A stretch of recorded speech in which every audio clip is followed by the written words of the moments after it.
அனைவருக்குமே வணக்கம்.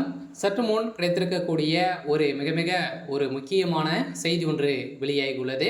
சற்று முன் திமுகவின் ஆலமரம் சரிந்தது, போலீஸ் குவிப்பு, இது மாதிரி செய்திகள் வெளியே இருக்கு. இப்போ தான் சமீப காலத்துலேருந்தே திமுக பார்த்தீங்கன்னா மிகப்பெரிய புகம் வெடித்துட்டு இருக்கு இல்லையா. வரலாற்றிலேயே முதல் முறையாக பார்த்தீங்கன்னா தமிழகத்தில் டாஸ்மாக் உடைய நிறுவனத்தில் நடந்த ரைடின் அடிப்படையில் இப்போ பார்த்தீங்கன்னா செந்தில் பாலாஜி அவர்கள் 40,000 கோடிக்கு மேலே மெகா ஊழல் செய்திருக்காரு அப்படிங்கிற மாதிரி நிரூபணமாயிருக்கு. இந்த நிலையில் தான் திமுகவுடைய ஆலமரமாக இருக்கக்கூடிய முதல்வர் ஸ்டாலின் அவர்களும் பார்த்தீங்கன்னா இதில் வசமாக சிக்கியிருக்காரு.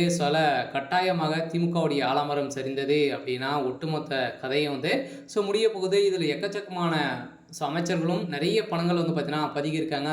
திமுகவுடைய தலைமையகம் சொல்கிறது தான் பார்த்தீங்கன்னா அனைத்து அமைச்சர்களுமே கேட்டு வந்திருக்கக்கூடிய நிலையில் தான் இப்போ உண்மைகளை இப்போ ஒப்புக்கொண்டு இருக்காரு.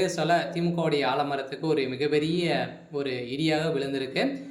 இதை பற்றி இந்த வீடியோவில் நம்ம முழுமையாக பார்க்கலாம். அதுக்கு முன்னாடி நம்ம சேனலுக்கு இப்போ தான் நீங்கள் முதல் முறையாக வந்திருக்கீங்க அப்படின்னா மறக்காமல் நம்மளுடைய சேனலை சப்ஸ்கிரைப் பண்ணி சப்போர்ட் பண்ணுங்கள். வாங்க வீடியோக்குள்ளே போகலாம். அதை பார்த்தீங்கன்னா திமுகவுடைய ஆலமரமாக இருக்கக்கூடிய முதல்வர் ஸ்டாலின் அவர்கள் பார்த்தீங்கன்னா இப்போ தமிழகத்துடைய முதல்வராக இருக்கார். இருந்தாலுமே இப்போ தமிழகத்தில் நடந்த ஊழலின் அடிப்படையில் செந்தில் பாலாஜி அவர்கள் சிக்கியிருக்காரு. இது நிரூபணம் ஆயிருக்கு. இப்போ அமைச்சரவை மாற்றத்திலேருந்து செந்தில் பாலாஜி அவர்களுக்கும் அதே மாதிரி பொன்முடி அவர்களுக்கும் இருவருக்குமே இப்போ பார்த்தீங்கன்னா பதவி ராஜினாமா செய்த சம்பவம் திமுகவுடைய பெரும் அதிர்ச்சியை ஏற்படுத்தியிருந்தாலுமே எதிர்கட்சிகளுக்கும் மகிழ்ச்சிகரமான தகவலாக கூட இருந்திருக்கலாம். இதன் அடிப்படையில் இருவருமே பார்த்தீங்கன்னா மிகப்பெரிய ஊழல்வாதியாக தான் பேசப்பட்ட ஒருவராக திகழ்ந்தாங்க. ஏற்கனவே இவருடைய மீது பார்த்தீங்கன்னா நிறைய வழக்குகள் இருக்குது. இந்த வழக்கின் அடிப்படையில் தான் செந்தில் பாலாஜி அவர்கள் பார்த்தீங்கன்னா ஏற்கனவே 471 நாட்களாகவே அவர் புலர்சில் இருந்த சம்பவத்தின் அடிப்படையில் இப்போ நீதிமன்றம் பார்த்தீங்கன்னா உங்களுக்கு அமைச்சர் பதவி வேணுமா, நீங்கள் உங்களுக்கு ஜாமீன் வேணுமா அப்படின்ற மாதிரி 2 ஆப்ஷன்கள் கொடுத்து இப்போ திமுகவுடைய தலைமையகத்துக்கு இடியை கிளப்பியிருக்காங்க. இதன் அடிப்படையில் செந்தில் பாலாஜி அவர்கள் இப்போ பார்த்தீங்கன்னா தப்பிக்க போகிற இப்போ அவர் விலையில் கூட அமைச்சராக இருக்கல. பார்த்தீங்கன்னா அதற்கட்சி மாறுவதற்கான வாய்ப்புகளும் இருக்குது. கட்டாயம் திமுகவுடைய ஆலமரம் இப்போ சரிந்திருக்கு.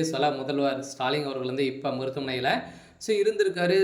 பார்த்தீங்கன்னா அவர் பெரும் கவலையுடன் இருக்கார். இதன் அடிப்படையில் தான் திமுகவுடைய கூடாரம் ஒட்டுமொத்தமாக காலி செஞ்சுருக்காங்க. திமுகவுக்கு மிகப்பெரிய கேள்விக்குறியாகவே மாறியிருக்கு. வருகின்ற சட்டமன்ற தேர்தலுக்குள்ளே இந்த திமுக வேலை செய்யுமா அப்படின்ற மாதிரியும் பேசும் பொருளாக மாறியிருக்கு. இருந்தாலும் என்ன நடக்க போகுது அப்படின்றத நம்ம வெயிட் பண்ணி பார்க்கலாம். இது மாதிரி செய்திகளை தெரிஞ்சுக்கணும் அப்படின்னா மறக்காமல் நம்மளுடைய சேனலை சப்ஸ்கிரைப் பண்ணி சப்போர்ட் பண்ணுங்கள். தேங்க்யூ.